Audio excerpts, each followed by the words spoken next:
menentukan sifat dari zat padat, yaitu adalah energi ikatan dan susunan atau molekul. Ya. Kemudian energi ikatan atau kekuatan ikatan, Anda sudah tahu, mulai van der Waals, kemudian ikatan hidrogen, ikatan ionik, ikatan kovalen, ya semakin ke sana semakin kuat. Ya. Kemudian pada pertemuan kedua kita lanjutkan lagi, kenapa sih bahan itu punya sifat yang berbeda? Ya, di situ ada klasifikasi dari bahan padat, bisa ditinjau dari sisi luarnya, ya, atau disebut juga dengan habit kristal. Itu akan mempengaruhi proses manufaktur nanti pada persediaan farmasi, pengembangan persediaan farmasi. Yang kedua adalah sisi dalamnya atau struktur internalnya. Ya, struktur internalnya bisa dibagi menjadi polimorf, itu ya. Ada yang kristalin, ada yang amorf, ada yang polimorf, ya. Polimorf itu ada yang polimorf sejati, ada yang pseudopolymorf, gitu ya. Ada yang gabungan molekul itu, ada yang stoichiometri, ada yang non stoichiometri, itu sudah kita pelajari. Terus kemudian sampai detail apa yang dimaksud polimorf, itu ya, susunannya kemarin sudah kita jelaskan. Yang berubah adalah susunan atau komposisi dari atom atau molekulnya. Ya, kemarin menurut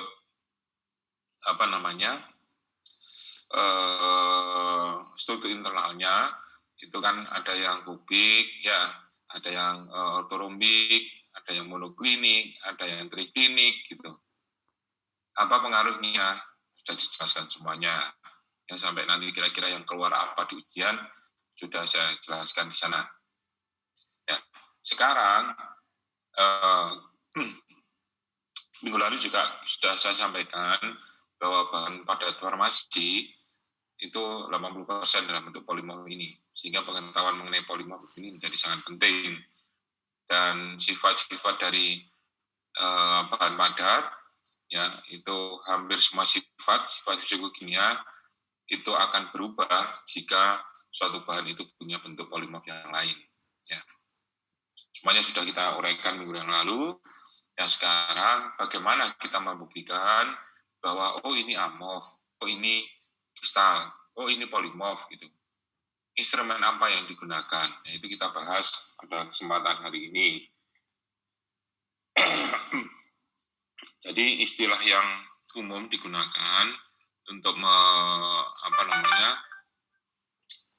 menentukan sifat dari bahan-bahan tadi itu namanya karakterisasi, ya. Jadi karakterisasi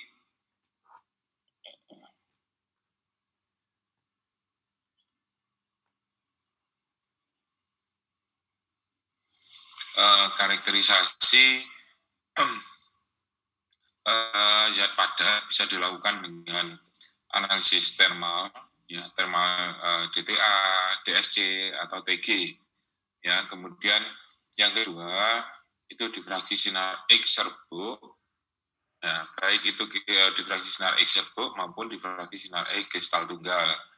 Kemudian yang ketiga itu adalah, ya, yang keempat itu spektroskopi Raman, yang kelima spektroskopi inframerah. Tidak saya jelaskan semuanya, ini saya jelaskan aja tiga ini, yang 3, yang 4, 5 saya kira sudah di cover di kimia analisis, ya. Yang pertama itu adalah analisis thermal. Apa itu analisis thermal? Analisis yang digunakan untuk mengukur karakter fisik dan kimia suatu sampel berdasarkan suhu atau waktu, ya. Jenis analisis thermal itu ada DSC atau DTA. Jadi ini alat yang berbeda, tetapi pada prinsipnya itu sama. DSC, DTA, kemudian thermogravimetric, TG atau thermogravimetric analysis, TGA, ya, itu hampir sama lah. Terus yang ketiga, bagaimana aplikasi analisis thermal itu di dalam dunia farmasi.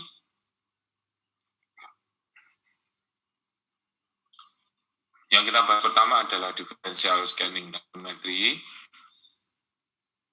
Analisis DSC ini mengukur perubahan energi, ya, mengukur perubahan energi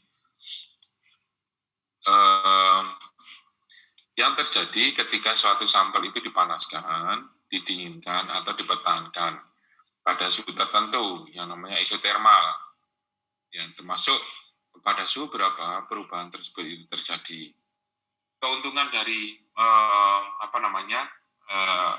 DSC ini, yang pertama sampelnya itu sedikit, ya, kemudian pengukurannya itu sangat sederhana, ya, kemudian dan cepat.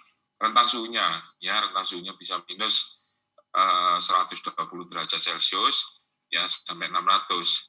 Tapi umumnya sediaan informasi itu tidak sampai 600 lah, 300 derajat Celcius saja itu sudah terurai atau terdegradasi, ya.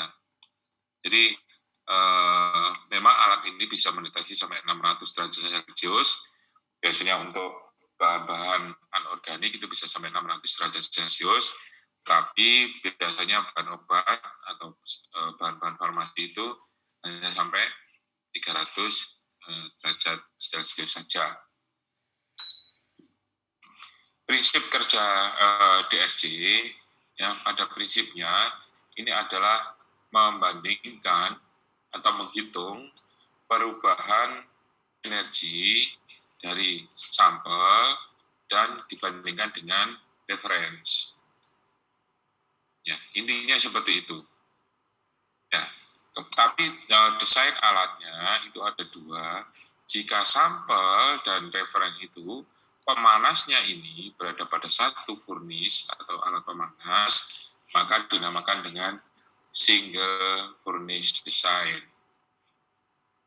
Tapi kalau mamanya antara sampel, ya, dan referen ini ada pemanasnya itu sendiri-sendiri, ya, pada pemanasnya itu sendiri-sendiri, ini yang dinamakan dengan double furnace design, ya. Jadi alat itu ada yang didesain pemanas yang berbeda, ada yang didesain pemanasnya itu sama. Tuh. Ini kira-kira contoh alatnya untuk SC. Terus kemudian di sana tadi ada flux, aliran panas, ya. Aliran panas itu apa? Yaitu dH per dt, ya, perubahan panas dibagi dengan perubahan waktu itu sama dengan delta T per R. Delta T adalah perbedaan temperatur antara furnace dan crucible, ya. Kemudian R itu adalah tekanan panas pada jarak antara furnace dan crucible.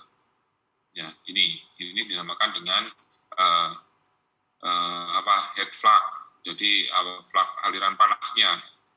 Ya, jadi aliran panasnya yang memanasi sampel ini, ya, dan referen ini. Ya, yang A itu adalah furnace-nya, jadi ini pemanasnya. Bagaimana aliran panas dari pemanas ini, kemudian sampai ke sampel atau ini sampai ke reference, ya, yang di sini adalah termokouple. Termokouple itu semacam termometer yang digunakan untuk mengukur suhu dari pemanas ini, ya. Bagaimana menginterpretasikan? Jadi data yang diambil dari analisis thermal DSC atau DTA itu disebut dengan termogram, ya, termogram.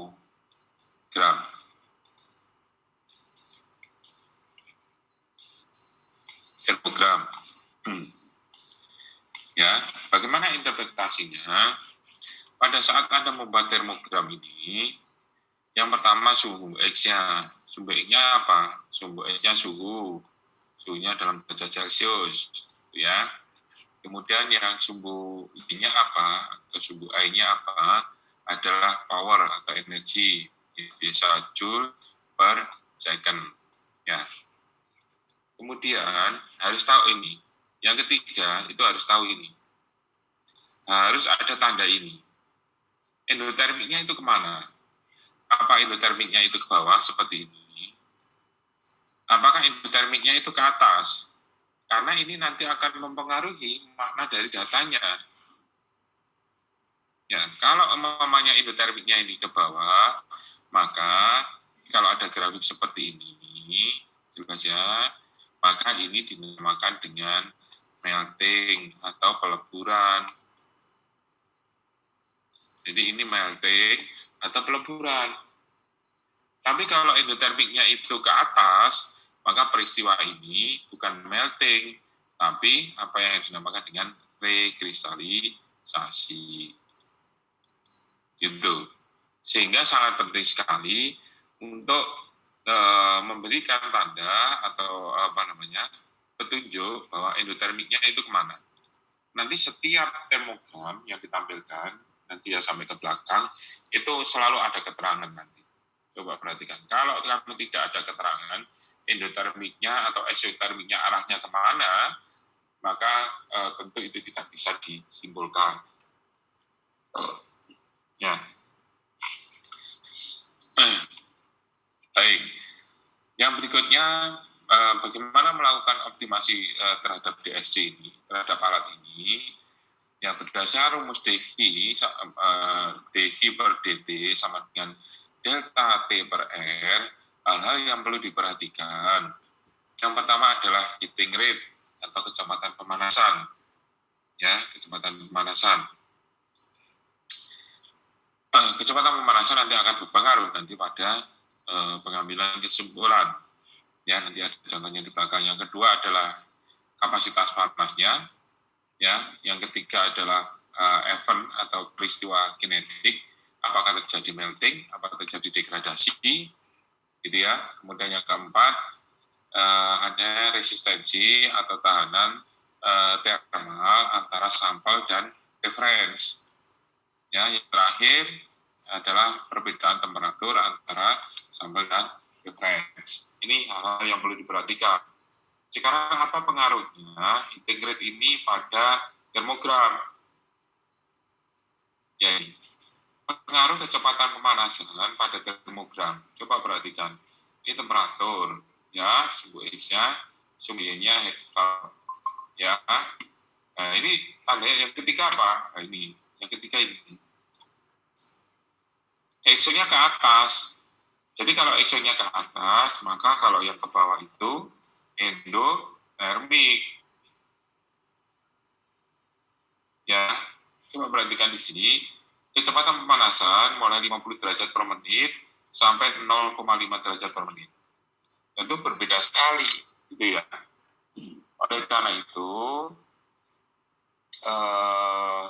yang umum dilakukan untuk pengujian dengan DSC atau DTA itu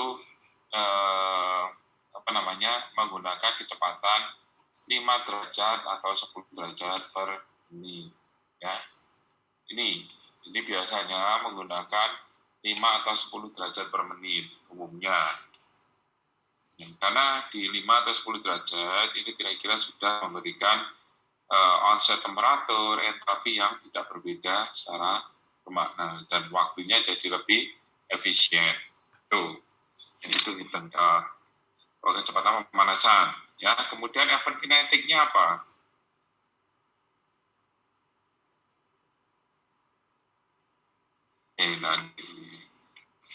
Jadi event kinetik atau peristiwa kinetiknya apa? Tadi ya, saya sudah gambarkan di sana. Ini adalah temperatur, ya, ini adalah energi, kapasitas panas juga bisa. Nah sekarang, kalau ini sekarang endotermiknya kemana? Katakanlah endotermiknya itu ke bawah. Ke bawah adalah endotermik. Ya. Mungkin gramnya kalau Anda paracetamol itu sekitar 170-an. Nah, seperti ini, apa artinya? Artinya terjadi peleburan paracetamol pada suhu ini. Ya. Kalau bahannya itu seperti ini, maka ini namanya bahan itu bersifat amorf. Kalau ini tajam gini, ini bersifat sifat yang dinamakan dengan kristalin atau kristal. Kalau yang seperti ini itu namanya amorf, ya, yang ini itu amop, ya, yang ini itu kristalin. Itu saya tahu kamu. Kemudian apakah dia itu terjadi melting atau degradasi atau rekristalisasi, ya tergantung. Jadi kalau endotermiknya itu ke bawah, ini tajam, maka ke bawahnya ini disebut dengan melting, tapi kalau ke atas itu rekristalisasi. Ya, kalau ke atas itu rekristalisasi. Beda lagi kalau mamanya, kelihatan ya, masih kelihatan. Kalau gini, kemudian turun, ya, kemudian ini gini. Ini artinya ini sudah terjadi degradasi atau terbakar. Ini seringkali terjadi. Ini, ya, atau ini, gini, ya, atau ini terbakar, boleh, ya, ini. Jadi terbakar atau degradasi. Karena sekali lagi saya sampaikan bahwa bahan obat itu merupakan atau kebanyakan dalam bentuk yang organik, sehingga pada suhu 250 atau 300 itu maaf ya, 300 itu sudah terdegradasi, ya, membentaran.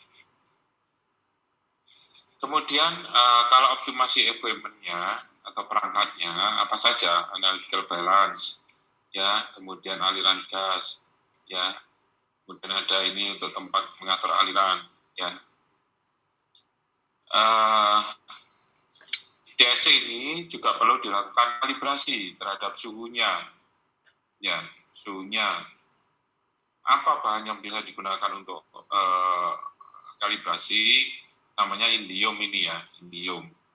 Jadi ini sama seperti yang kelompok lain, saya sampaikan juga, ini nanti mungkin akan saya keluarkan di MCQ gitu ya, MCQ.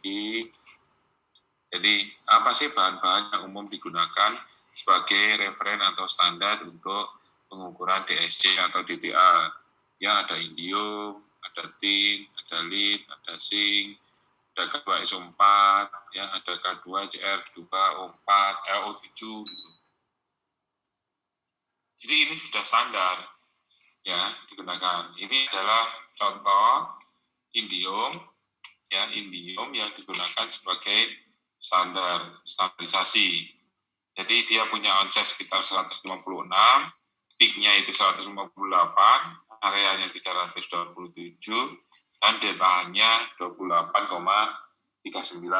Artinya kalau ini sudah sesuai, maka alat DSC itu sudah terkalibrasi sehingga bisa digunakan.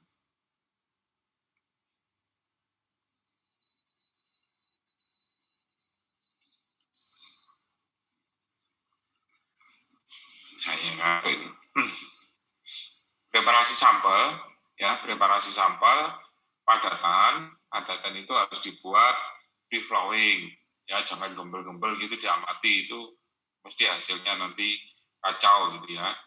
Free flowing artinya mudah mengalir, bebas, ukurannya seragam, ya, sebaiknya diayak dengan ukuran tertentu, baik itu lolos maksimal 50 maupun 100, ya.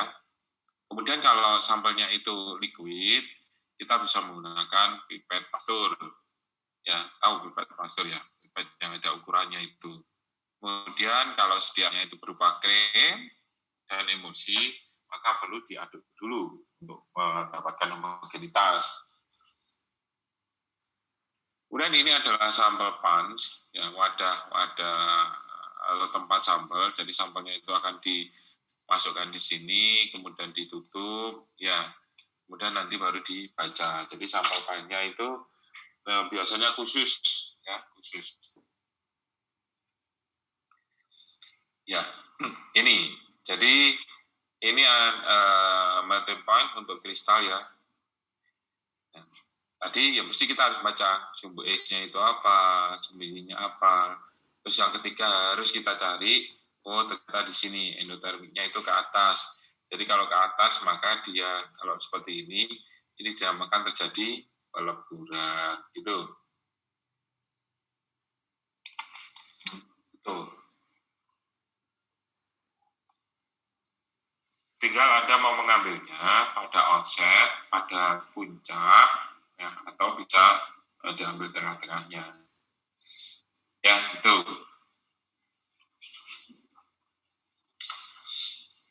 Kemudian, nah ini contoh-contoh ini. Mana Pak ini? Ini sumbu X, ya, ini sumbu Y, ternyata endotermiknya ke atas.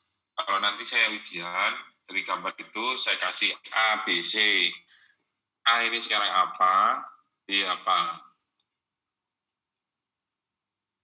Reta. Yang A apa? Reta.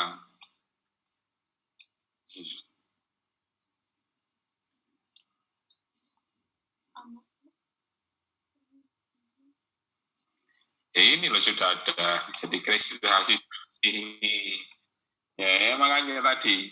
Ya, kalau yang di sini terjadi melting atau peleburan. Itu loh. Ya. Tuh. Ini sekarang saya tanya, kalau ini 1, ini 2, ini 3. Clarissa, ini 1 apa Clarissa?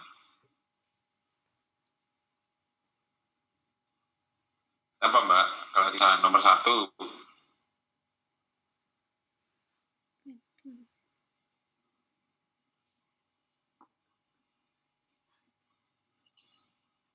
Happy. Nomor 1 apa Happy? Kita. Apa desak nomor 1 apa? Peristiwa apa yang terjadi di nomor 1? Dengar suara saya?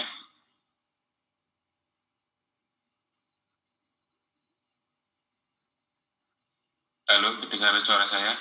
Mbak Reta?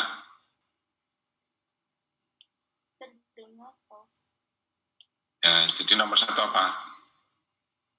Nomor 1 adalah peleburan. Ya, nomor 2, jadi ini loh, makanya ini dilihat dulu, ini suhu X, suhu, ini head flow energy, terus ini loh, cari. Jadi kalau endotermiknya itu ke atas, maka yang sesuai dengan endotermik itu artinya melebur. Kemudian ini rekristalisasi, kemudian melebur kembali, itu loh. Ada yang mau ditanyakan?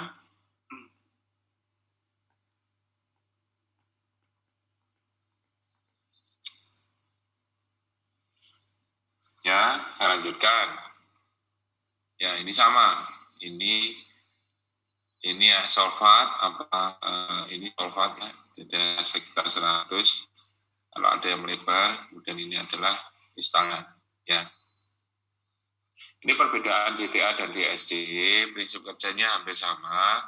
Ya, ada 2 pemanas antara sampel dan antara reference. Ya, ada yang satu wadah, ada yang beda wadah pemanas. Cuma bedanya kalau DTA itu yang diukur adalah perbedaan antara suhu sampel dan suhu standar, suhu sampel dan suhu bahan standarnya atau referennya. Kalau entalpi kan perbedaan energi, kalau DSC itu perbedaan entalpi atau energinya. Tapi kalau DTA perbedaan suhu antara sampel dan reference. Ya, prinsipnya sama. Ya, dengan adanya alat atau instrumen yang modern, maka data-data DTA itu bisa dikonversikan ke entalpi, ya, ke entalpi juga. Ya, itu. Sehingga kenapa saya katakan DTA dan DSC itu ya sejenis lah, ya sejenis. Ini alat kita, kamu baru lahir mungkin, ini sudah ada, ini prosesor.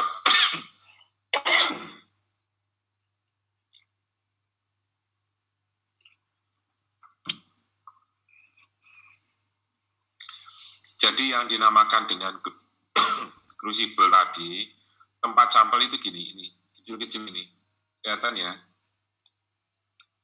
Ini Ya, ini untuk nutup, ya, untuk nutup sampel ini nanti ditekan ini, ya, kayak nutup botol gitu loh.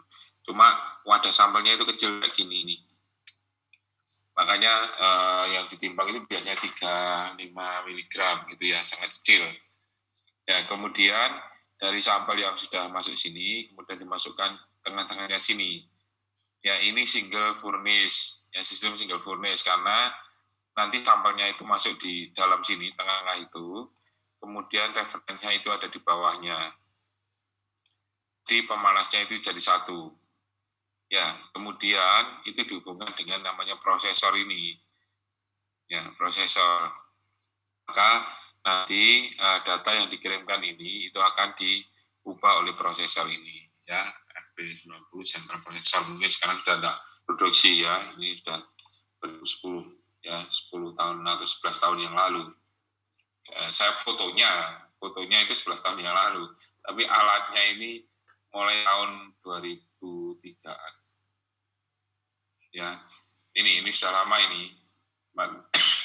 Kemarin masih fungsi, tahu sekarang. Nanti sudah saya belikan DSC juga waktu itu. Ini kita punya DSC, kita punya DTA. Ya, dua-duanya kita punya di lab. Ya, tidak saya bawa di TMM kok, itu di farmasi. Ini datanya, jadi hampir sama. Kalau DSC tadi kan energi atau heat flux gitu ya, aliran panas. Kalau di sini perbedaan suhu. Ya, ini. Jadi kalau sudah digambarkan di prosesor akan kelihatan di sini adalah temperaturnya, kemudian di sini adalah energi per gramnya. Ya, ini endotermiknya ke bawah. Berarti ini terjadi peleburan, ya, peleburan. Ya, ini contoh-contoh. Kemudian ini tadi ya, ini adalah eritromisis syarat. Ini saya waktu penelitian saya lama sekali ini ya. Ini eritromisis syarat itu sekitar 108 titik leburnya. Ya, kemudian ini PIG 6000. PIG 6000 ini titik leburnya sekitar 62 atau 61 gitu ya. Ini kalau ini saya mencampur A sama ini, ya, kalau muncul dua puncak gini, artinya bahan A, eritromisin syarat dan PG itu tidak terjadi interaksi. Karena dua-duanya muncul. Kalau terjadi interaksi bagaimana, Pak? Kalau terjadi interaksi, itu ada ini, kalau terjadi interaksi, jadi mamanya A, saya punya A, teleponnya segini, kemudian B segini. Ya, kalau ini muncul A, kemudian muncul B, maka ini tidak terjadi interaksi. Tapi kalau ini munculnya itu satu, ya, dari A B tadi munculnya satu, atau munculnya itu 3, ya, maka ini yang dinamakan terjadi interaksi. Interaksinya apa, Pak? Yang ini interaksinya itu namanya eutecticum atau eutectic. Ya, yang ini namanya peritecticum atau peritaktik. Tuh. Ya. Ya, ini antara mefenamic acid dan mikrokristalin selulosa. Jadi ini bahan yang amorf. Jadi ini bisa diketahui mikrokristalin selulosa itu semi amorf. Jadi amorf tapi sebagian ada yang kristalin. Oleh karena itu termogramnya itu melebar seperti ini. Ya. Kemudian yang A itu adalah asam mefenamat. Asam mefenamat itu sangat tajam. Ini ya, kristalin sehingga kelarutannya kecil. Tapi sekarang ada pertanyaan, kenapa kok ada di sini? Ternyata ini adalah polimorf dari asam mefenamat. Ini adalah polimorf yang stabil, ini adalah polimorf yang tidak stabil. Tuh. Kalau ini saya campur, dua puncak, ya, atau 3 puncak di sini, maka ini dinamakan tidak terjadi interaksi, ya, tidak terjadi interaksi. Ini sama perbedaan DTA dan tadi. Kemudian pengujian yang berikutnya itu adalah termogrametik atau TGA. Ya, TGA pengujian dilakukan pada sampel untuk menentukan susut berat akibat perubahan suhu. Ya, perubahan massa digunakan untuk mendeteksi perubahan proses kimia dan fisika. Jadi ini untuk bahan-bahan yang sulfat atau hidrat itu bisa diketahui adanya sulfat atau hidrat dengan TGA atau TGA. Ya. Sekarang dua alat ini bisa digabung. Ini TGA, ini TGA juga. Ini. Jadi TGA itu menunjukkan, contohnya ini, ya, ini TGA, kurva TGA. Kalau dia turun segini, ya, dengan beratnya itu adalah berkurang 4,5, ini 4 sekitar 4,5, maka ini adalah turun 2H2O. Ya, turun 2H2O ini juga. Kalau ini turun 1H2O, maka bahan ini punya 5, ya, punya 5. Tapi kalau ini turun lagi, ini ada 2, ya, di sini ada 4. Nah, ini bayangkan, kalau di sini saja itu ada 5H2O, ya, itu bisa diketahui dari sini. Ini contoh berikutnya yang lebih jelas, yang saya ambil dari Remington. Ya, yang A ini adalah gabungan, ya. Jadi yang sini itu adalah termogram gabungan antara DSC, ini yang bawah itu DSC, yang atas itu adalah TGA atau TG. Kalau di dalam termogram DSC itu ada peleburan seperti ini, ya, mesti ada isotermnya ke atas, kan? Maka dilihat TGA-nya, kalau TGA-nya ada penurunan, artinya ini ada air kristal yang terjebak di sana. Ya, itu 6%. Ya, 6% air kristalnya. Kalau ini kan ada 2 nih, 1, 2. Kemudian ini turunnya 1, 2. Berarti ada 2 air kristal di sini. Nah, coba ini dibaca. Yang A adalah hipotekal monohidrat dan yang B adalah hipotekal dihidrat. Jadi di sini ada 2H2O, yang di sini ada 1H2O.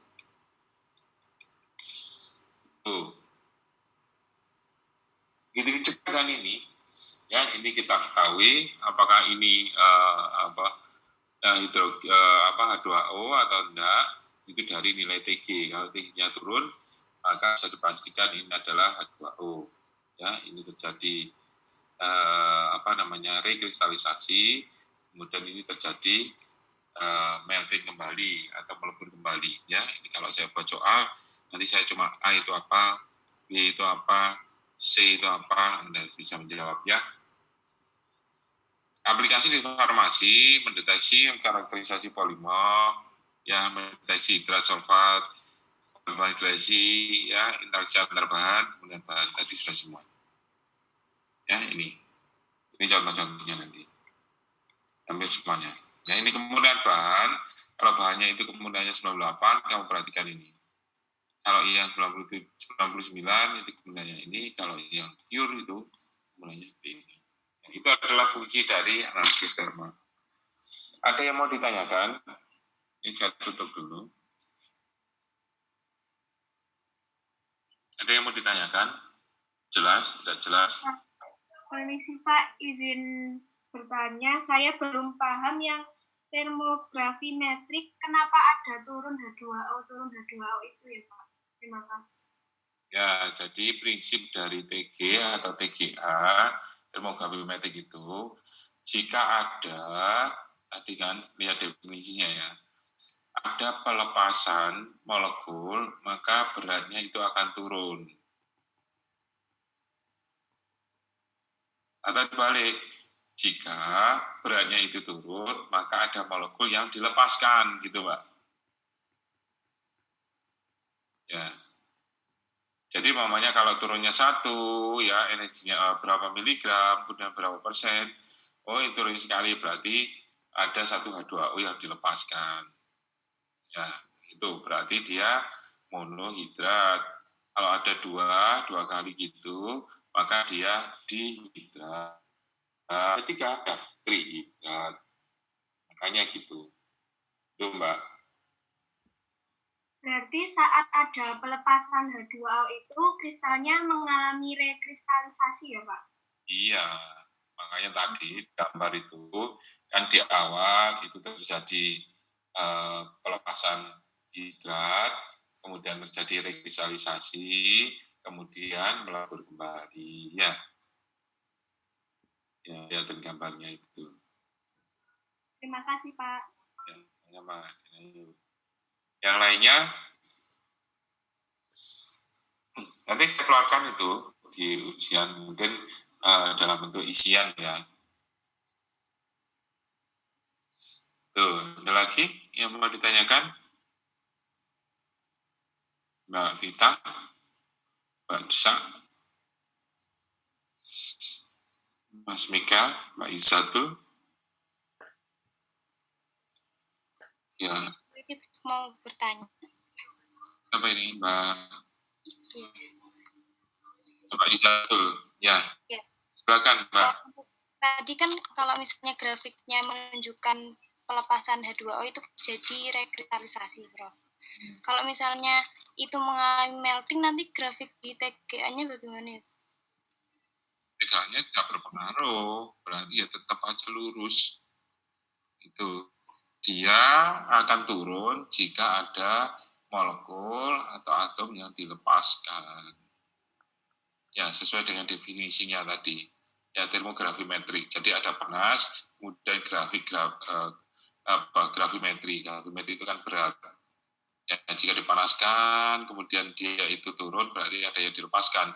Kalau dia tidak mengandung atau tidak ada H2O atau sulfat gitu ya lurus saja, dipanaskan ya lurus saja. Itu, Mbak. Gitu, Mbak Izatul. Jelas? Ada lagi?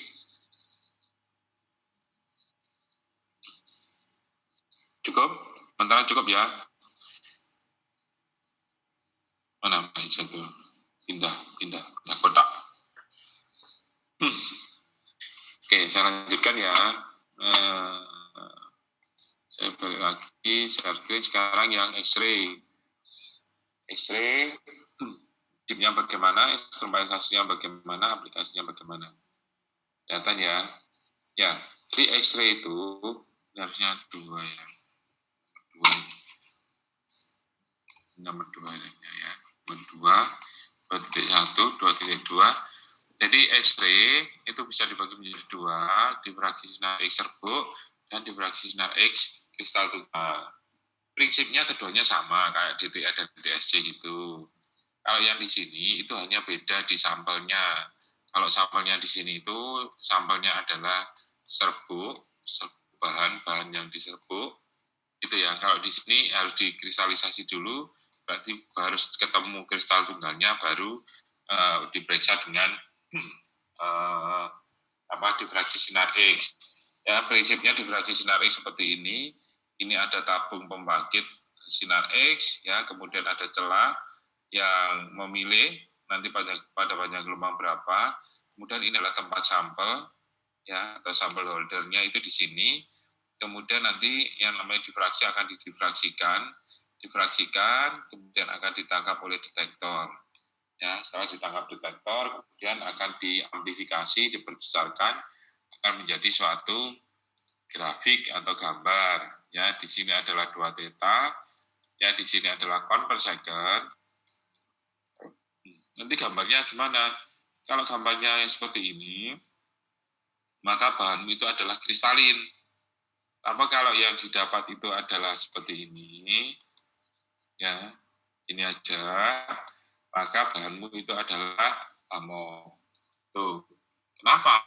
Karena kalau kristalin, saya lanjutkan aja deh. Ini definisinya untuk mengidentifikasi fase kristal dalam dimensi satuan sel. Ya, ini secara baca sendiri aja. Ini panjang gelombangnya, sinar X pada 100 sampai 0,02 angstrom, ya, ke alfanya 1,54 nanometer.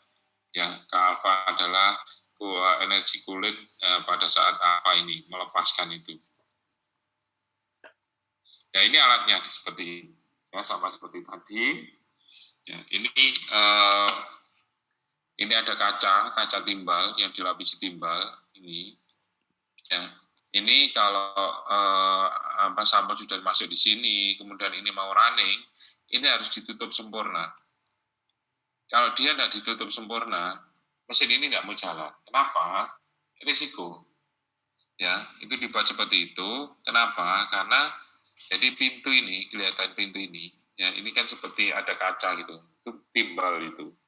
Karena nanti kalau tidak ditutup rapat, kemudian itu terjadi pancaran sinar X, tentu akan membahayakan operatornya. Ya, bisa terjadi perubahan DNA dan seterusnya, karena energi dari sinar X itu cukup tinggi. Ya, oleh karena itu sebagai pengaman biasanya mesin itu atau alat itu tidak jalan jika ini tidak nutup klik gitu, ya dua-duanya.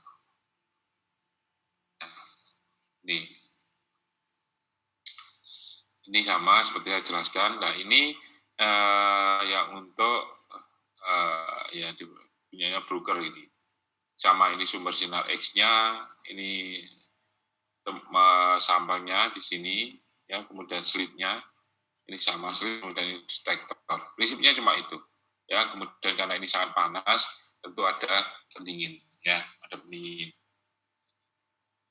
Ya, prinsip dari difraksi sinar X itu menurut hukum Bragg, ya menurut hukum Bragg itu sederhana seperti ini. Ya, yang namanya sinar X itu datang, ya kemudian akan mengenai atom atau molekul, ya akan mengenai atom atau molekul, kemudian akan dipantulkan. Kalau atom atau molekulnya itu tersusun rapi, ya tersusun rapi, artinya dia itu kristalin, maka nanti yang tergambar di grafik itu adalah seperti ini. Tapi kalau mamanya yang di sini adalah tidak teratur, itu ya, artinya apa Amor? Ini difraksinya itu akan saling menghilangkan. Kalau saling menghilangkan, nanti yang tampil, saya gambar di sini ya, maka yang ditampil di situ adalah cuma kayak gini aja. Ya, ini. Jadi tidak ada puncak yang jelas seperti ini. Itu bahan yang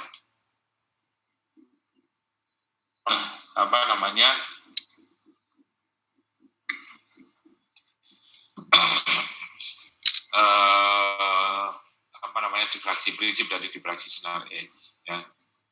Sampelnya ada yang seperti ini, ada yang seperti ini, hanya ada saja. Ini prinsipnya, yang prinsip Bragg. Nah ini. Jadi ini konversikan, ini 2 theta dari mana? Ya, saya gambar aja. 2 theta itu, kan ini datang, ya pada sudut tertentu, ini theta, kemudian ini juga difraksi pada berapa, ini juga theta. Ya, sehingga 2 theta. Ya, ini. Jadi kalau kristalin itu seperti ini. Ya, punya ini, gitu ya.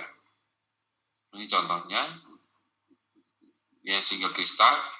Ya, di sini di samping kita bisa melihat apakah suatu bahan itu kristalin atau amorf. Yang berikutnya adalah apakah bahan itu punya polimorf. Contoh ini ya,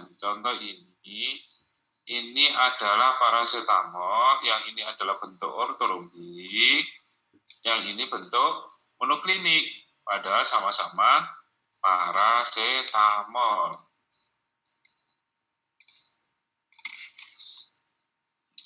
Kadang-kadang kan ada yang menyampaikan, oh kok paracetamol ya? Paracetamol itu ya bahan yang banyak digunakan di persediaan farmasi, fenomenanya itu sangat unik. Ya.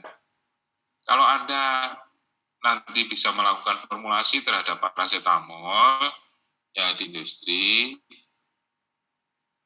saya jaminlah yang lainnya itu mungkin kira-kira bisa. Karena paracetamol kalau Anda punya bahannya itu monoklinik, itu sangat susah. Ya, larutnya susah, itu ya. Kemudian kompaktabilitasnya susah. Sementara yang ortorombik itu kompaktabilitasnya bagus, kelarutannya gampang. Ya. Kalau di industri itu hanya mengandalkan formula atau optimasi formula, ya itu tidak akan menyelesaikan masalah. Ya, karena bahanmu itu beda dengan formula yang sama ya tentu tidak akan memberikan kualitas yang sama. Padahal kalau beli itu kan Anda sama-sama paracetamol, tapi kalau dari India, dari Cina itu biasanya bentuknya kebanyakan adalah monoklinik. Ya, kalau Eropa itu bentuknya ortorombik, tentu itu lebih mudah nanti dalam pembuatan sediaan. Ya tadi sudah ya, jadi bisa tahu kristalin atau amorf, kemudian ini polimorf ya. Ini yang bentuk ortorombik kalau diperiksa atau dianalisis dengan single kristal, jadi X-ray single kristal itu bisa seperti ini, ya, bisa seperti ini. Yang ini adalah bentuk monoklinik, ya. Ini yang bentuk monoklinik, ini yang bentuk ortorombik, ya. Ini SEM-nya, ya. Ini monoklinik paracetamol. Ya, ini bahan kristalin dan bahan amorf. Jadi kalau ini adalah bahan yang sangat amorf, atau dikatakan di sini purely amorf sample. Jadi ini amorf sekali. Kalau di sini itu semi kristalin, karena ada yang sedikit yang puncak difraksinya gini. Ya, yang di sini adalah amorf, yang di sini kristalin. Ini akan kelihatan lebih jelas lagi. Ya, jadi kalau amorf itu tidak ada yang tajam kayak gini. Ya, tidak ada. Ini bahan amorf, yang ini bahan kristalin. Ya, bisa kelihatan nanti. Ini polimorf. Ya, ini adalah laktos monohidrat. Ya, ini anhidrat dan ini adalah monohidrat. Ya, kelihatannya mirip sama karena sama-sama laktos. Tapi letak ini beda, itu menunjukkan gizi yang berbeda juga. Ya, padahal ini kalau diperiksa ya sama-sama lah laktosnya. Tapi ternyata setelah didifraksi sinar X itu bisa memberikan hasil yang berbeda jika dia punya satu tambahan molekul air atau hidrat di dalam struktur internalnya. Ya. Ini eritromisin, ya. Ini indometasin untuk alfa, untuk gamma, ya ini untuk gamma, ini untuk alfa, kemudian untuk amorf itu seperti ini. Ya. Saya lanjutkan aja nanti diskusinya terakhir. Yang terakhir mikroskopi, ada hot search mikroskop polarisasi, yang metode Kronfler dan scanning elektron mikroskop. Ini alat ghosted mikroskop, jadi ada pemanasnya, kemudian ada polarisasinya.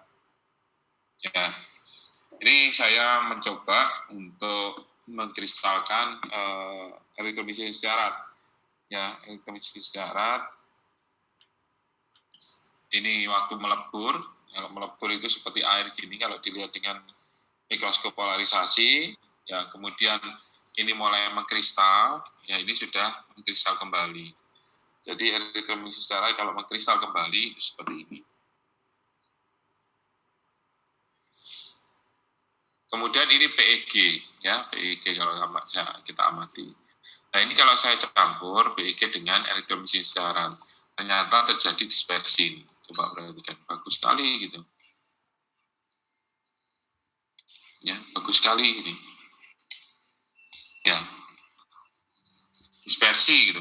Anda ngomong dispersi, tapi kalau punya gambar ini orang tidak akan bertanya, oh iya ini diselimuti oleh yang ini gitu. Sangat jelas tampak tergambarkan. Yang ini adalah PBB, saya coba untuk dilebur, ya. Kemudian, ya ini sekarang ini kelihatan aplikasinya. Ya, jadi ini aplikasi dari thermal analysis juga.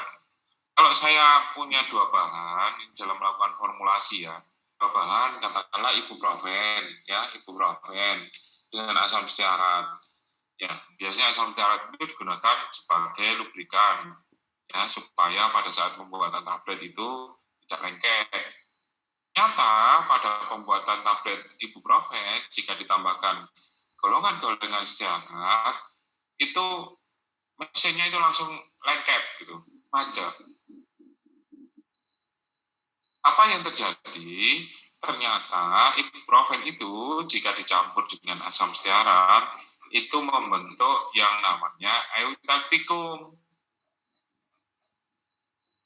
Makanya ini gambarnya ini, ya. Ini adalah leburannya, ini adalah ibuprofen, ini adalah asam stearat. Ternyata kalau ini bertemu, itu malah terjadi peleburan pada titik yang lebih rendah. Itu namanya eutacticum. Kalau yang ini adalah sulfamethoxazole. Ya, sulfamethoxazole ditambah dengan trimetropin. Jadi sulfamethoxazole itu 199, trimetropin 171. Ternyata kalau ditambah di 178 itu muncul kristal yang baru ini. Ya, artinya apa? Itu terjadi peritacticum. Ya, peritacticum ini.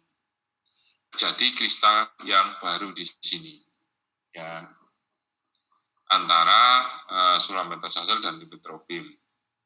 Ini banyak ya. Ini kalau dilihat dari ini kalau saya ambil dari literatur ya. Kalau ini dari textbook ini, textbook yang tahun ya lumayan baru lah mengenai thermal analysis. Coba perhatikan di sini. Jadi di sini 128 itu punyanya bensamid ya, kemudian 113 itu punyanya paranitrofenol. Kalau dicampur ternyata dia punya 2 kali titik lebur yang berbeda, 2 kali titik eutacticum, kemudian muncul kristal yang baru di sini. Namanya peritacticum atau biasa disebut dengan kokristal. Ya, karena munculnya bentukan atau kristal yang baru.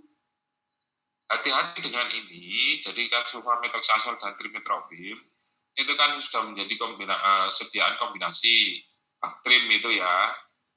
Itu kalau Anda bahas suspensi ini, kalau formulanya itu jelek atau cracking, ya hati-hati karena terjadi interaksi antara sulfamethoxazole dan trimetropin itu.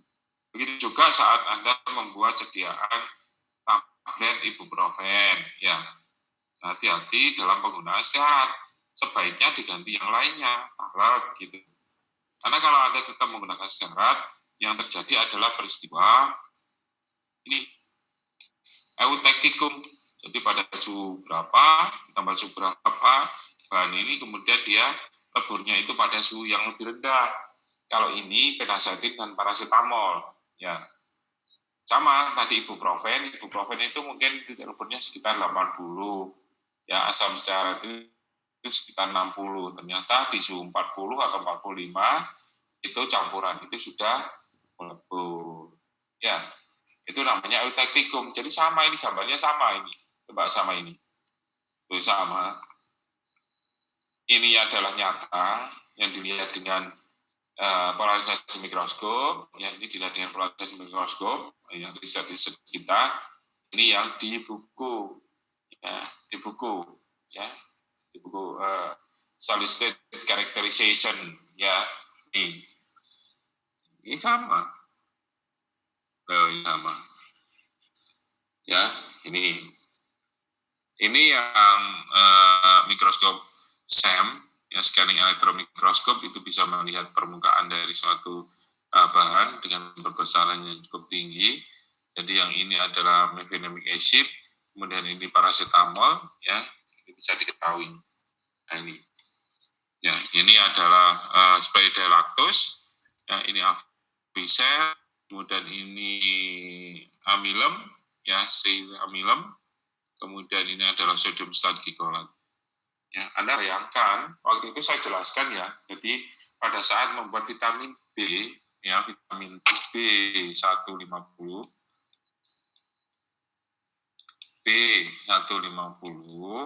waktu itu ya, itu kan vitamin B, itu kan kristalnya jarum-jarum gini ya, ya, masih ingat enggak, kemarin?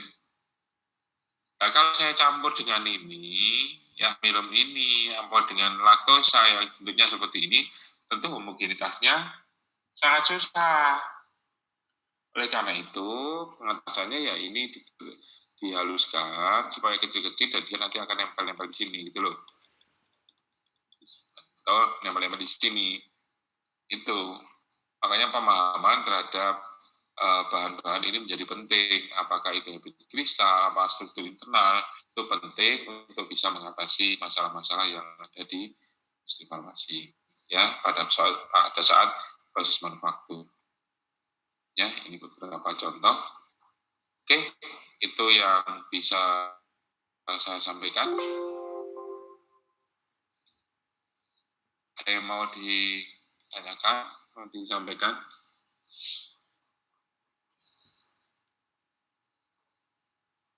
Silahkan.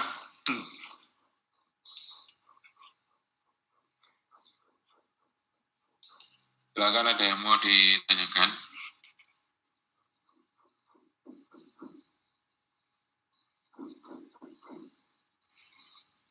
Jelas, nggak jelas?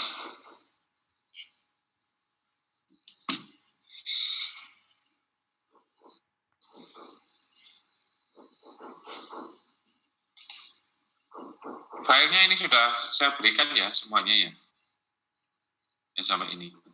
Saya coba ini ya. Saya tadi pagi pas ngajar yang kelompok pagi itu dapat WA. Ya, dapat WA dari kepala pabrik. Ini saya kopikan ya.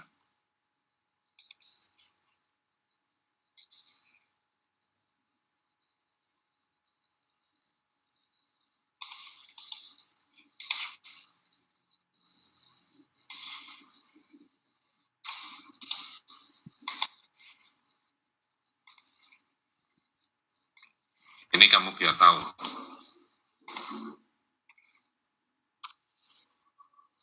Ya, gitu. Sampai jam-jamnya itu ada itu. Nah, itu kan bingung saya. Jadi yang butuh itu pabriknya. Tapi yang disuruh cari apa dia? Saya butuh apoteker yang tugasnya reformulasi produk existing. Atau yang bermasalah terhadap produk existing. Ya. Kemudian untuk meningkatkan efisiensi. Ya, sekarang pabrik sudah ngomong efisiensi, tidak aja ngomong kamu bisa membuat gitu ya. Untuk efisiensi, karena persaingan sudah ada yang melakukan efisiensi dengan tablet atau kaplet yang lebih kecil. Produk baru yang tidak bisa dikerjakan karena waktu dan sebagainya. Apoteker ditempatkan di R&D dan konsultasi dengan Pak Dil langsung. Saya cuma jawabnya, coba saya carikan Pak. Ya Pak, yang cocok dan bisa mengikuti irama kerja Pak Dwi lah. Berarti kan harus bimbingan saya ini. Kan gitu. Mikirnya biasa-biasa, ya susah. Ya. Kalau kamu hanya mikir kamu bisa membuat formula, kemudian kamu cuma bisa membuat satu sediaan, itu ya itu ya. Ini loh ada jamnya. Ya, ada jamnya, itu ada terekam semua karena saya copy itu kan. Maksud saya begini, ya tidak mungkin lah saya terus gitu. Sebenarnya saya pengen juga yang muda-muda itu untuk bisa terjun di industri farmasi. Kenapa?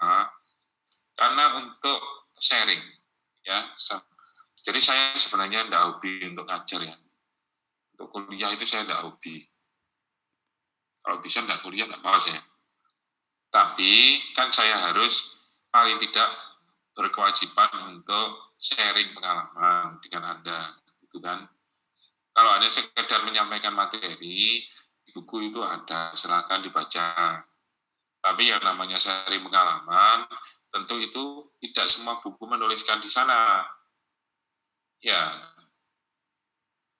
itu sehingga ini yang menjadi penting kalau Anda kuliah di perguruan tinggi. Jadi tidak hanya sekedar pokoknya seperti anak saya yang SMA itu ya, nanti hadir suruh ngisi absen gitu ya, nanti gurunya sudah itu dianggap masuk gitu, habis itu disuruh tugas apa gitu ya, sudah ya nggak tahu apa-apa gitu, bukan itu yang saya maksud. Jadi kenapa saya nggak nyetel video saja gitu ya, kan jangan bisa. Ya saya sebenarnya ya pengen berinteraksi dengan Anda. Ya, kebetulan kita punya waktu, ya punya waktu untuk berdiskusi. Jadi sebenarnya itu Anda pengen jadinya apa sih? Kalau saya bekerja ini gimana? Karena kan saya lebih tua. Ya, artinya saya punya pengalaman yang lebih dari Anda. Nggak tahu kalau ada Anda yang lebih tua dari saya, itu aja sih. Kalau lebih pintar, Anda saya yakin lebih pintar dari saya, gitu kan. Anda kan generasi milenial. Tapi yang saya alami paling tidak itu lebih banyak dari Anda, itu aja. Sehingga saya perlu berbagi seperti ini. Kamu pikir macam apa sih yang dibutuhkan itu? Sekarang kan Anda sudah bisa melihat fenomena yang terjadi. Ya, bahwa sekarang di dunia farmasi itu, terutama di distribusi obat, ya, rantai distribusi itu sudah beralih ke sistem data science, ya, artificial intelligence. Jadi sekarang yang marah itu kan Gojek, GoFood, ya, semuanya itu obat-obat juga Halodoc, gitu kan.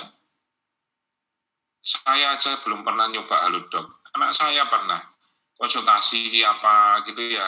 Itu sudah konsultasi, nanti bayarnya berapa, nanti dikasih obat, udah, nanti sampai di rumah itu sudah. Memangnya kita tidak akan berubah dengan ini? Tidak boleh itu. Itu kan suatu keniscayaan. Ya, sementara di industri farmasi itu tahap itu belum sampai di sana. Saya yang membayangkan kalau obat itu tidak bisa obat itu bisa menyembuhkan secara artifisial gitu ya. Mungkin pabrik obat itu tutup. Jadi kalau umpamanya obat paracetamol saya hanya membayangkan gitu ya, mendesain paracetamol itu seperti ini, ya, strukturnya seperti ini, formulanya seperti ini, kemudian itu bisa menyembuhkan ada yang sakit kepala gitu, mungkin pabrik obatnya tutup, gitu kan? Masalahnya kan itu belum terjadi sampai di sana. Tapi bahwa pengetahuan mengenai pengembangan itu menjadi penting. Yang berubah di industri farmasi itu adalah tadi mulai rantai distribusinya, kemudian proses manufakturnya. Jadi mesinnya itu prinsipnya sama, cuma sekarang arahnya ke otomatisasi. Ya, kalau dulu Anda melakukan proses granulasi sendiri, kemudian proses pengeringan sendiri, ini sudah langsung otomatisasi, tahapan-tahapan itu bisa dipersingkat. Ya, yang kemarin-kemarin itu pemeriksaan, ada pemeriksaan bobot itu nimbang satu-satu gitu ya. Sekarang begitu keluar dari mesin itu dikasih alat khusus, nanti yang bobotnya tidak masuk itu bisa dikeluarkan gitu. Jadi otomatisasi seperti itu sudah terjadi. Ya itu di industri farmasi itu kan harus harus disingkapi oleh Anda semuanya ini. Ya ini contohnya, kalau saya diminta kepala pabriknya kan mesti seperti itu. Arah efisiensi sekarang sudah. Jadi persaingan begitu ketat gitu ya. Kalau Anda sekedar membuat obat, semuanya mungkin bisa. Karena mungkin formula itu sudah ada. Ya, coba kamu supplier itu, kamu suruh datang, nanti kan dia bawa formula, bawa bahannya sekalian, bawa mesinnya sekalian, dia akan jamin bahwa itu akan jadi. Tetapi apakah itu bisa kamu jual, itu yang jadi masalah. Itu yang jadi masalah. Makanya saya, terus terang, saya di industri, ya di sini ini, saya membuat jangan sampai tergantung dengan model-model seperti itu. Kenapa? Begitu kita sangat tergantung itu, kalau tidak ada salah satu bahan, kita tidak bisa apa-apa. Ya, kita tidak bisa apa-apa. Mending kita kembangkan sendiri formula, kita kembangkan sendiri, kita bisa bebas beli dari mana saja, kita bisa bebas beli mesin di mana saja, yang itu murah, ya kita bisa desain formula yang kita inginkan, gitu. Jadi kita tidak belenggu pada satu sistem atau orang tertentu. Itu yang membuat kita bisa efisien. Alhamdulillah ya sampai 5 tahun ke depan ini itu perkembangan dari industri itu luar biasa. Ya, kalau katakanlah saya cuma gini, di dalam industri itu kan kira-kira 800 sampai kemudian itu istri atau satu suami gitu ya, 2 orang anak, artinya itu kan dikalikan 4 ya, berarti kan 3.800 ya, berapa, 9, 18, 3.600 jiwa yang bisa hidup dengan pabrik itu. Itu kan sumbangsi apoteker, sumbangsi kita semua buat orang-orang gitu loh. Ya kan? Nah kalau kita sendiri sebagai seorang sarjana tidak memikirkan hal-hal seperti itu, ya siapa lagi yang memikirkan mereka itu? Ya itu dengan cara ilmunya itu. Selalu saya sampaikan, kita itu janganlah menjadi menara gading. Jadilah bahwa perguruan tinggi ini menjadi menara api yang menerangi sekelilingnya. Itu saya ingat betul waktu saya mahasiswa. Ya, saya dulu juga aktivis mahasiswa. Kalau disuruh pidato itu senang saya selalu sampaikan itu. Supaya mahasiswa itu tidak hanya sebagai menara gading. Ya, jaketnya jas alma mater, ya mahasiswa kan siswa yang paling tinggi gitu. Ya hebat, kalau kamu KKN di desa itu sudah luar biasa. Tapi kalau hanya mengenal gading, itu nampak elok dilihat, tetapi fungsinya kurang. Tapi kalau kamu jadi menara api, ya api itu akan menerangi orang-orang di sekelilingnya. Jadi yang nggak bisa kerja, gitu ya. Yang anaknya nggak bisa sekolah, akhirnya bisa sekolah. Itu harus digunakan dengan apa yang kita dapatkan di perguruan tinggi ini. Ya, itu ya Pak ya. Tuh, silakan. Ini yang saya kasih contoh seperti itu. Ya, saya susah ini jawabnya. Ini saya tadi lagi telepon anak bimbing saya yang sekarang di Deksa gitu ya, sudah agak senior. Ya suruh carikan kira-kira siapa gitu. Paling tidak kan dia tahu model saya itu gimana. Kemudian nanti supaya ritme kerjanya itu sesuai. Ya, dalam tanda kutip rotok pinter didik ngono dek. Ya agak berpikir sedikit, tidak sistemnya itu tidak hafalan. Karena kita mengerjakan kondisi real di industri itu tidak hafalan, tidak ada dicari di buku itu tidak ada gitu. Jadi yang namanya ngecilkan tablet itu tidak ada di buku. Kalau bisa kamu di buku itu kan punya besar-besar. Dan sekarang ini disuruh ngecilkan gitu. Karena efisiensi itu bisa macam-macam. Ya, waktu saya pidato pengumuman guru besar, itu saya sampaikan. Jadi omset pada saat itu 2017-2018 saya lupa, itu ada sekitar 147 triliun. Itu uang negara habis dibelanjakan untuk obat. Bayangkan. Apalagi di era pandemi ini, tentu yang dikeluarkan pemerintah untuk obat itu sangat-sangat tinggi. Ya, itu harus berpikir ke sana. Itu ladangnya orang farmasi itu. Ya kan? Begitu omsetnya begitu luar biasa gitu, kalau kita tidak berperan di sana, ya akhirnya kita jadi tukang jahit saja. tidak ya inilah. Ya, kalaupun tukang jahit, kita tukang jahit yang efisien. Jangan cuma disuruh-suruh saja gitu ya. Ini persaingan di luar itu sudah begitu tinggi. Jadi memerlukan pemikiran-pemikiran dan inovasi. Ya, itu sih saya berharap itu. Dan saya yakin Anda itu kan lulusnya sekitar 3-4 tahun ke depan. Ya kan? Anda harus bisa memprediksi kira-kira nanti kamu itu mau apa gitu. Kalau saya mohon maaf ya, saya bukan pesimis. Saya yakin nanti apotek itu akan terlalu banyak itu. Ya, sekarang ini sudah tidak bisa balik seperti semula. Jangan bayangkan ini akan balik seperti semula. Ya. Jadi mungkin apotek itu hanya sebagai stokers. Ya, sama sekarang itu yang ramai itu kan JNT, gitu kan? Karena orang sudah di situ aja, sudah kemana-mana gitu. Ya, saya mau beli apa saja, yang tinggal di aplikasi. Ya, itu. Nah, Anda mau, pokoknya saya di apotek loh, apotek itu juga butuh ya. Operasionalnya cukup tinggi. Ya, gedungnya berapa, listriknya berapa, kamu gaji pegawai berapa, itu. Nah, kalau mau sedekah nggak apa-apa, gitu ya. Tapi kalau hitung-hitungan bisnis, saya yakin tentu harus mikir 2 kali gitu. Kalau omset itu tidak menutupi biaya operasional, ya tentu secara bisnis itu akan rugi. Ya, yang lagi berkembang ya tentu industri farmasi.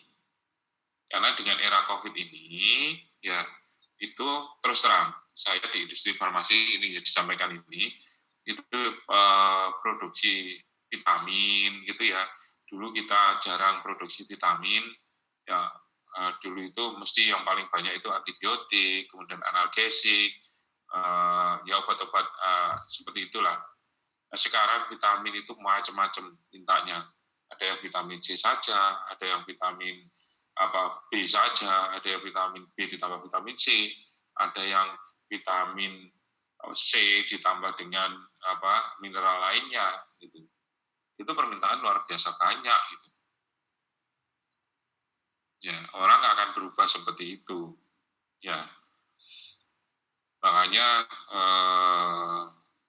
ya saya ini kan tetap masih di farmasi, meskipun saya di teknik gitu ya. Ya saya cuma pesan aja ke Anda semuanya, kalau Anda nanti ke depan ingin melihat masa depan, yang mulai sekarang harus disiapkan. Mumpung ini masih semester 4 ya. Semester 4. Ya. Ini mohon maaf, ini kan saya sudah buka lowongan ini, ternyata yang masukkan apply di industri itu tidak sesuai dengan keinginan dari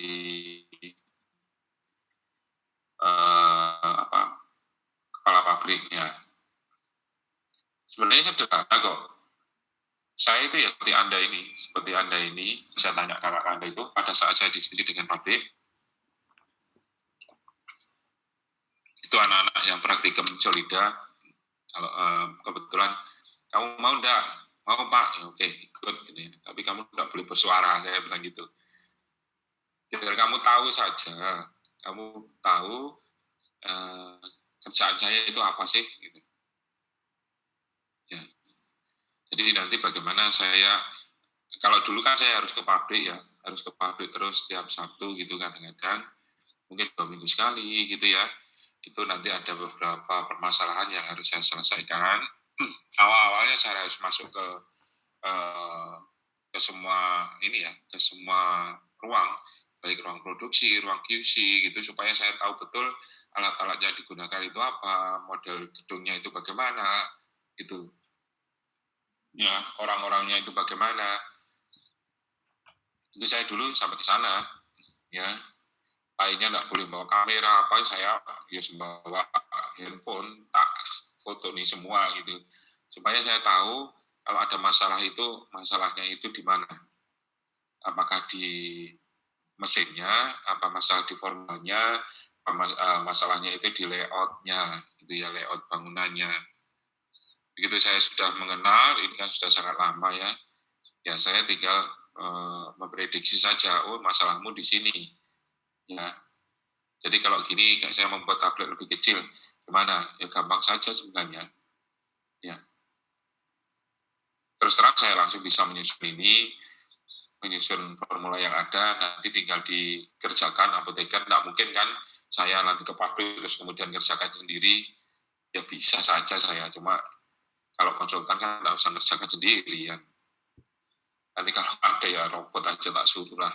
Kalau apoteker tidak ada yang mau gitu. Karena gini itu harus cepat ya. Kerjanya kalau di industri itu harus smart namanya, harus cerdas. Saya biasanya ngasih tip-tip bagaimana mengembangkan sediaan itu cepat. Pada itu jadi biasanya saya kasih waktu 1 minggu, coba kamu kerjakan formula. Saya buatkan formulanya. Nanti di laporan hasilnya itu gimana. Dari situ langsung diambil, oh ini yang terbaik ini. Udah kamu coba lebih besar lagi. Udah selesai. Jadi dalam waktu 2-3 minggu, ya maksimal 1 bulan, itu kita sudah mendapatkan formula yang siap untuk produksi. Ya asalkan yaitu mau belajar. Kalau kamu nanti ada tantangan masih buka buku, ya itu sebalik aja sekolahan. Gitu Mbak Desa, ada mau ditanyakan ngantuk?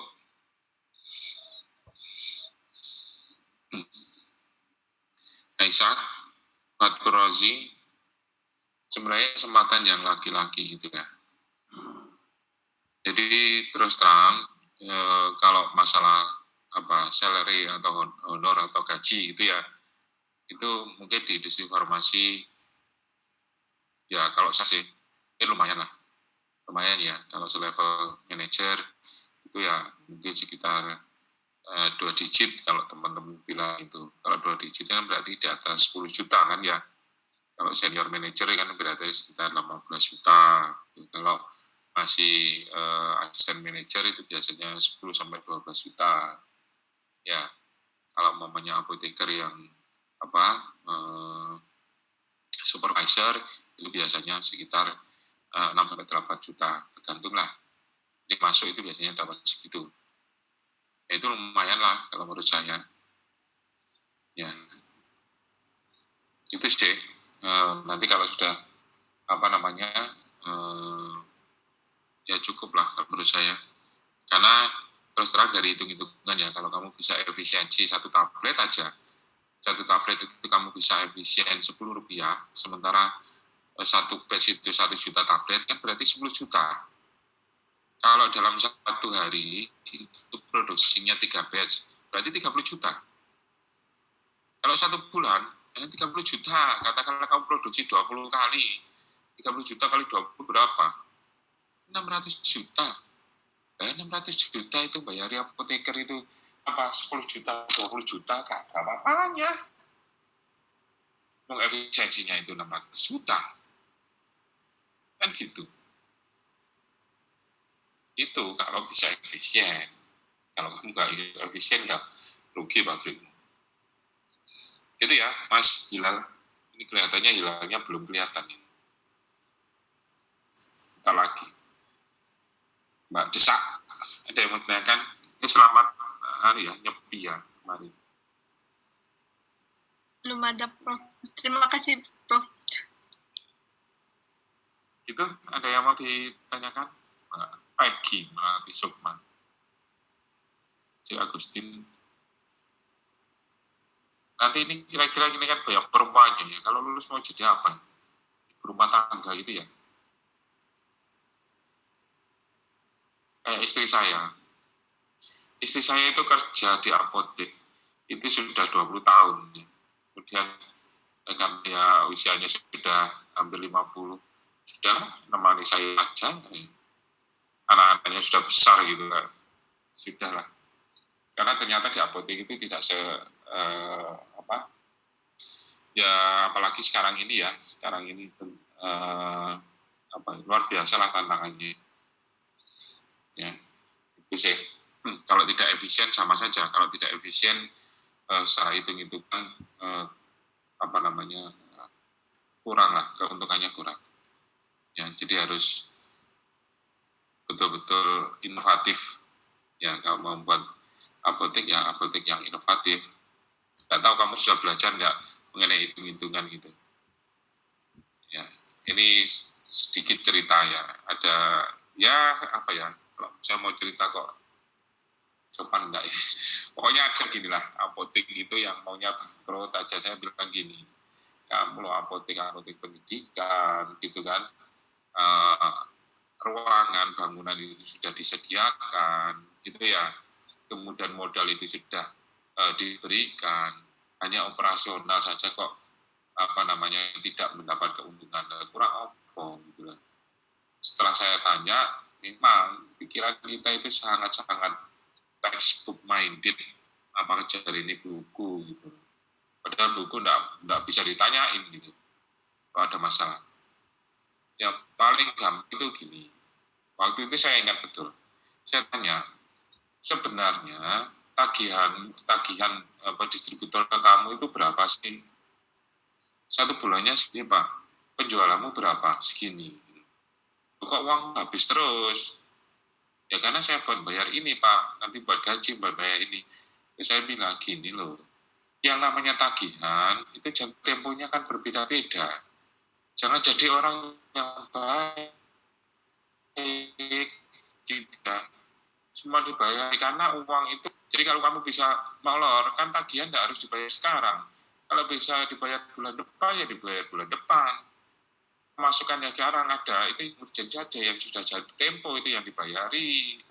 Sehingga uangmu itu bisa liquid, bisa diputar, nanti buat modal lagi, gitu.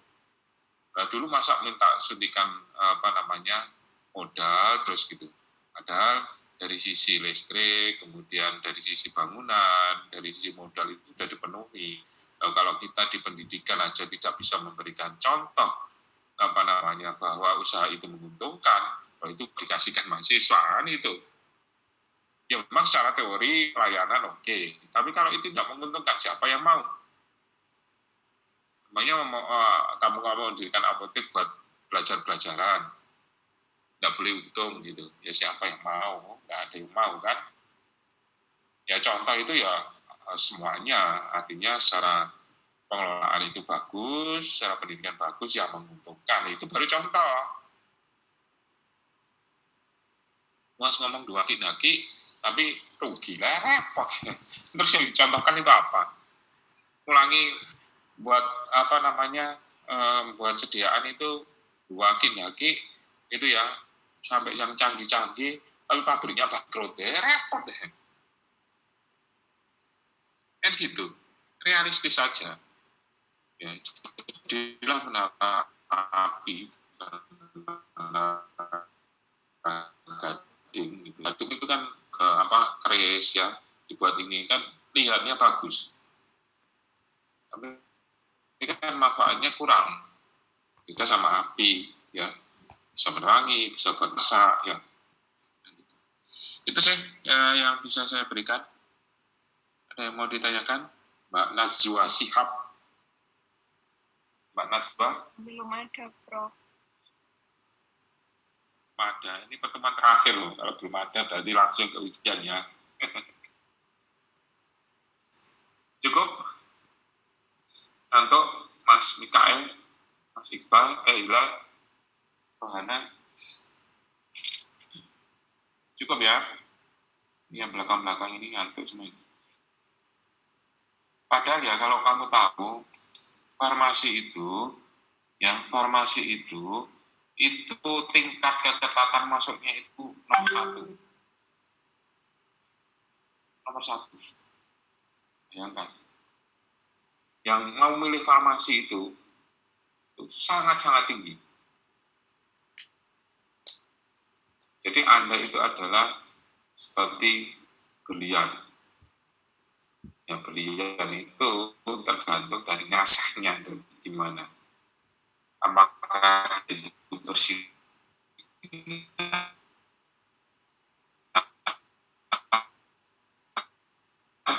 atau enggak, itu sangat tergantung dari ngasahnya. Ya, karena saya yakin Anda bulan sudah kan promosinya itu. Katanya paling tinggi gitu. Saya seperti itu, kamu sudah tahu bahwa kondisi ke depan yang kita hadapi itu ya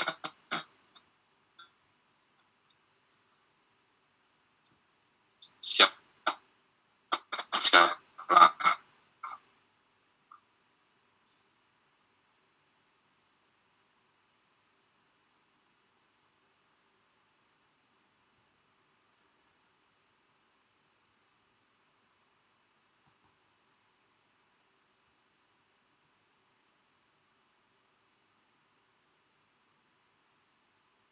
kalau ditanya saya ikut suami aja jadi ibu rumah tangga kan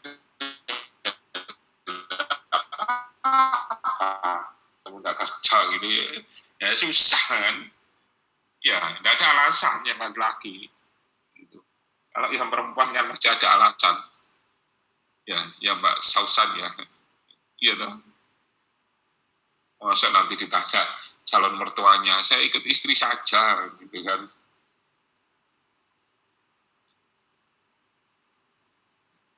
Kalau kerja kan ikut suami boleh, ya tak boleh. Itu yang bisa saya sampaikan. Ada yang mau ditanyakan? Cukup? Cukup ya, Mbak Happy. Selalu happy. Ya, selalu senyum. Mbak Denayu, ya ini Den Ayu, jadi Raden Ayu itu aslinya. Jadi karena ibunya sudah tua jadi ya Den Ayu gitu aja aslinya Raden Ayu jadi dia keturunan dari Enggrati sebenarnya itu ya ini Desak Made Ayu itu aslinya I Made Ayu gitu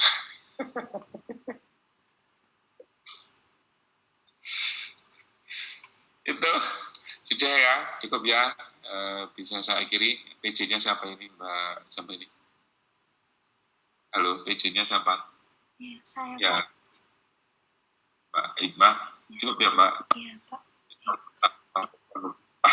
ya itu yang bisa saya sampaikan saya mohon maaf ya apabila 3 pertemuan ini mungkin ada yang belum jelas atau mungkin merasa